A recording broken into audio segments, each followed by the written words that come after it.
गाईलाई घाँस हाल्यो भने दुध दिन्छ, भैँसीलाई घाँस हाल्यो भने दुध दिन्छ, भेडालाई घाँस हाल्यो भने ऊन दिन्छ। प्रचण्डलाई के दिएर के दिन्छ? मुसारेर पछाडिबाट सम्म केपी ओलीले पश्चाताप गर्ने छैनन्। लोकतन्त्रमाथि मैले घात गरे, आफैले बनाएको संविधानको बलात्कार गरे मैले। मलाई यत्रो दुनियाँले गाली गरेको छ, सराप्या छ। यो मध्य प्रदेशमा कोही बोक्सी छ भने कसैले मलाई लगाइदियोस् न। Who is KP Oli? Who is KP Oli? मुर्रा मुर्रा हो मुर्रा। मिस्टर केपी ओली झुटो बोल्नमा त्यति सिपालु मान्छे मैले नेपालमा अर्को देखेको छैन। यो 2 दिनको लीला हो क्या? यो हो 2 दिनको लीला।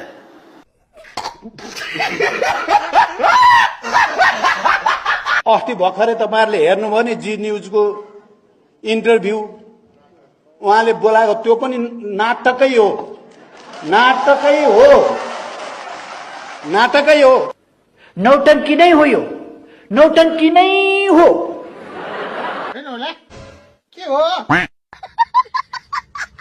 केपी ओली जस्ता भेडाहरूको संगत गरियो 2-3 वर्ष, 30-40 वर्ष। अलिअलि भेडा जस्ता हामी पनि भाछौँ कि क्या हो? कोही केपी ओली जस्तो भेडासँग संगत गरेर पनि के भो आफ्नो त बुवासाको मतिक जाँदै गएन। के भने त चाहिँ बुझिनँ। मैले भन्दै थिएँ यस्तै कुरा। मलाई भेडो भनेकोमा आनन्दै लाग्यो। यो अलिकति लाज घिन भन्ने त मान्छेमा हुनुपर्छ क्या। मान्छेमा अलिअलि लाज पनि त अलिकति नैतिक भन्ने त हुनुपर्छ नि। गोरु नाङ्गो देख्दा मलाई लाज लाग्दैन।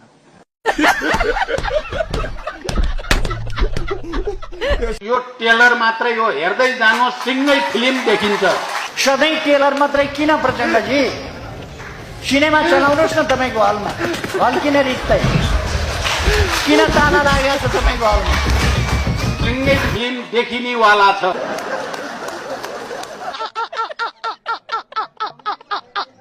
भ्रष्टाचार गर्छु भनेर अहिले भन्छ हाम्रो चाहिँ केपीजीले कति राम्रो भन्नुहुन्छ, म गर्दा नि गर्दिनँ, गर्न पनि दिन्न। तर किन भन्नुहुन्छ भने आफूले गरेको चाहिँ सबै कर्महरूलाई छोप्नलाई भन्नुहुन्छ। केपीजी नि यति ठुलो भनिराख्नु भएको छ आफूलाई। त्यो नफुटिन्जेल उहाँले भुँडी फुलाइराख्ने जस्तो देखाएको छु मैले। उहाँलाई लाग्छ ट्रम्प के ठुलो मै ठुलो, सी जिनपिङ के ठुलो मै ठुलो, मोदी के ठुलो मै ठुलो भन्ने छ। उहाँले भन्नु नै हुन्छ त्यस्तो कुरा।